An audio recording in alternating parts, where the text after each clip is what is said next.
Hello again, everybody. It's that time. It's our weekly date. It's Points in the Paint, our podcast dedicated solely to WCC women's basketball. I'm Ann Schatz, joined by the incomparable Mary Murphy. Mare, say hello. Greetings, everyone.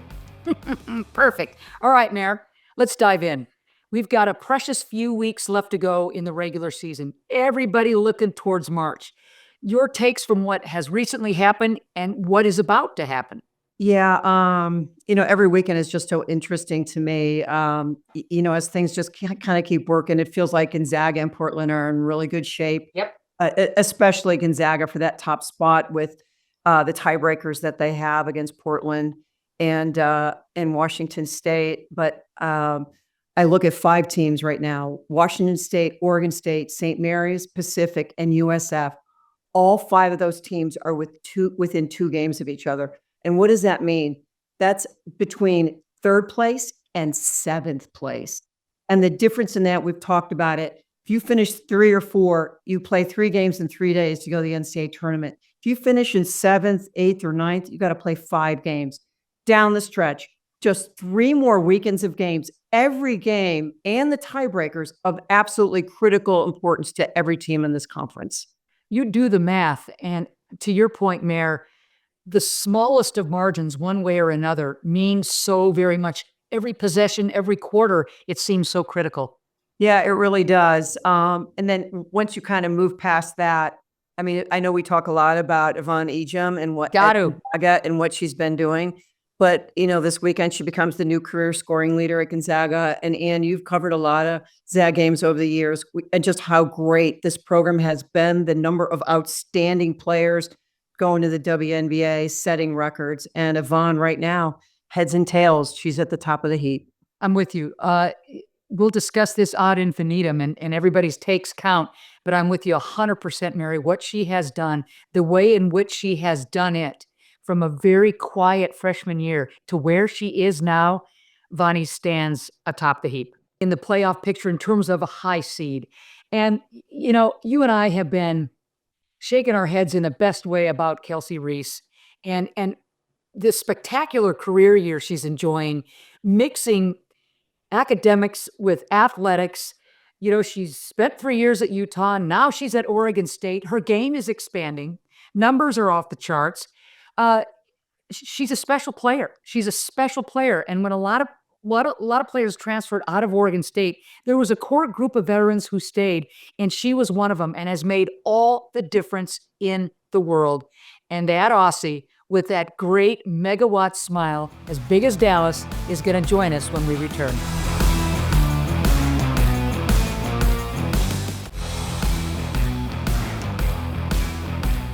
Welcome back to Points in the Paint. Our very favorite part of this weekly podcast is when we get to bring on a special player or a coach. And today's guest is an absolute treasure, Oregon State senior forward, Kelsey Rees. Kelsey, thank you so much for joining us. Thanks for having me. Heck yeah. All right. Let's get right to the heart of the matter, young lady.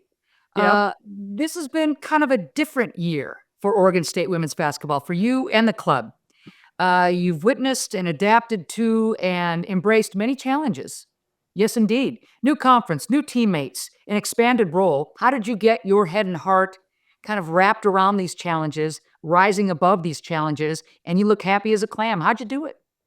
Yeah, it was tough for sure. It was weird last season because everyone was obviously focused on the games at hand and trying to do as well as we could. But then there was like the overlying uncertainty about what was going to happen with the conferences and what was going to happen with the team and everything. And just being able to finish that season strong as we did, and then take a moment and sit and talk to the coaches and just really hear their vision for the program and how they still believed in, what they were working towards and what we could achieve no matter what happened. And that really helped me feel settled in it. I think just having that support, knowing that the coaches weren't changing and that Scott was still going to be here and that the resources were still going to be here no matter where we ended up and who we ended up playing, was huge. And then, as you mentioned, it really changed this year, like what my role was and who was around me. And that was something, it was really uncertain, even in the off season, even as we'd signed all these new players, who they were going to be and what the role was going to be and how we were going to play. And it was just about, in the off season, really working on all the skill sets so I could help the team in whatever it ended up being, whatever my role ended up being. And then just coming into the season, really trying to settle into that and trust in the coaches and trust in all the new players as well. And Kelsey, you've done such a great job of settling into that. I mean, it's a career high in minutes. You never have to like say, Coach, put me in. It's more like, Coach, I can use the rest. But career high in minutes, points, rebounds. You're really the emotional leader of your team as well.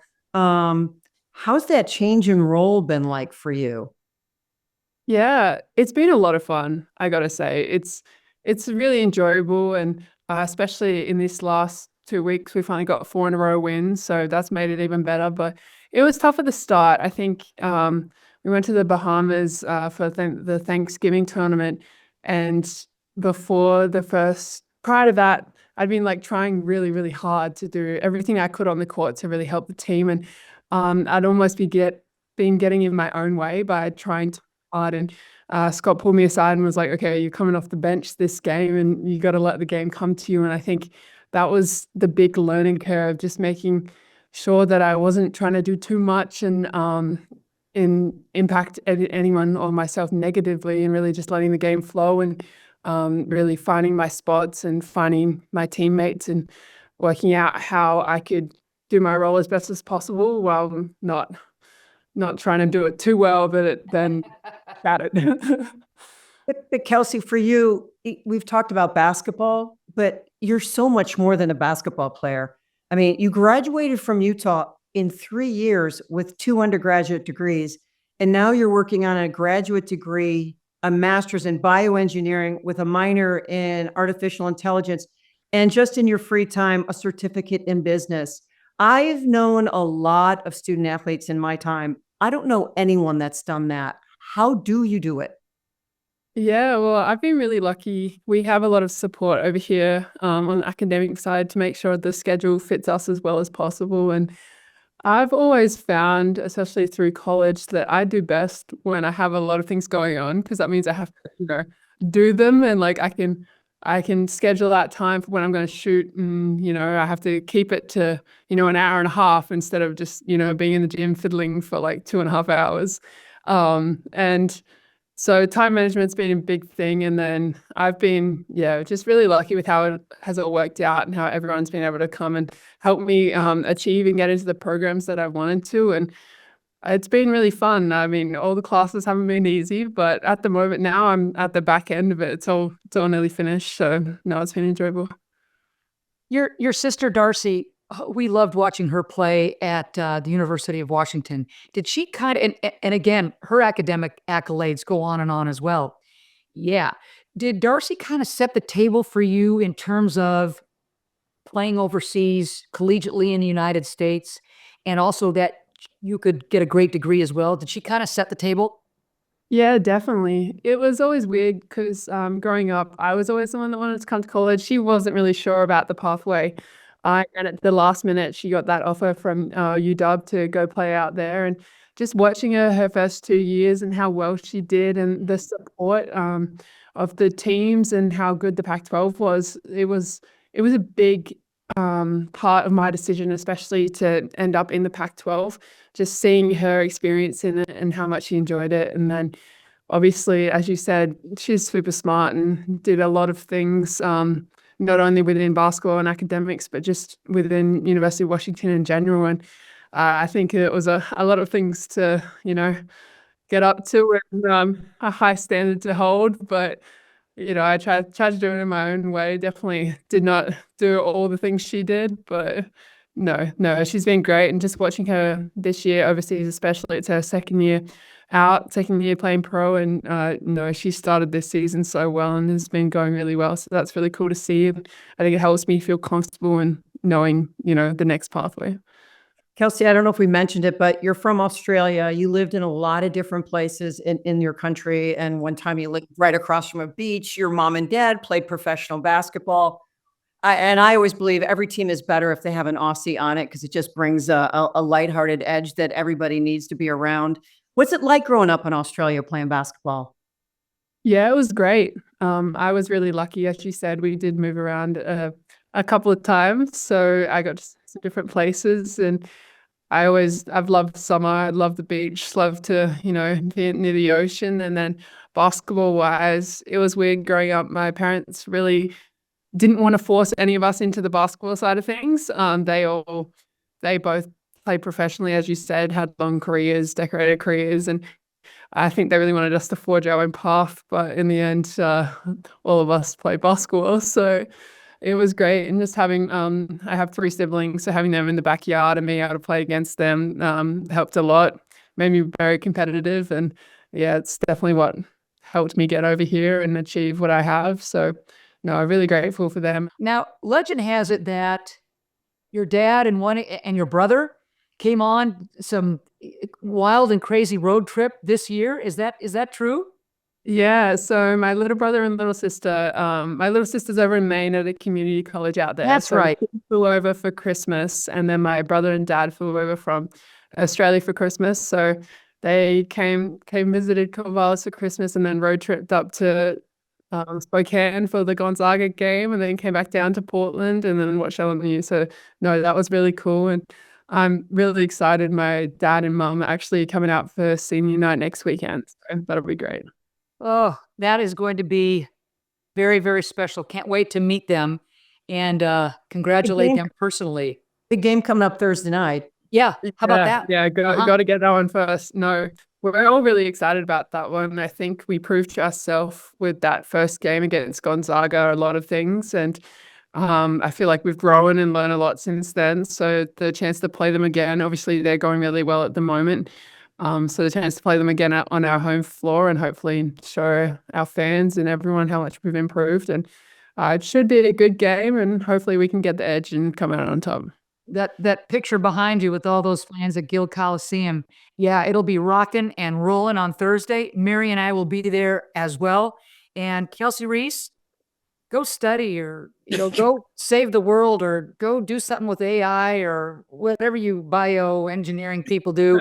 Thank you so much for taking the time. You are delightful, and we'll see you very soon. Good luck to you and Oregon State. Thank you guys so much. See you Thursday, and go Beavs. Cheers. All right, we're going to take a quick break. Back in just a moment.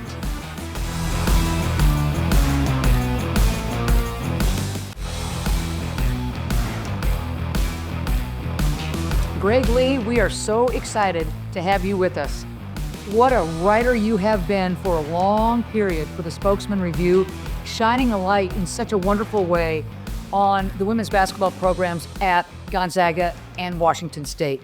All right, take us back last weekend, if you will, to the kennel, Washington State, Gonzaga, knocking heads, affiliate member for WSU in the WCC. It can't get any crazier.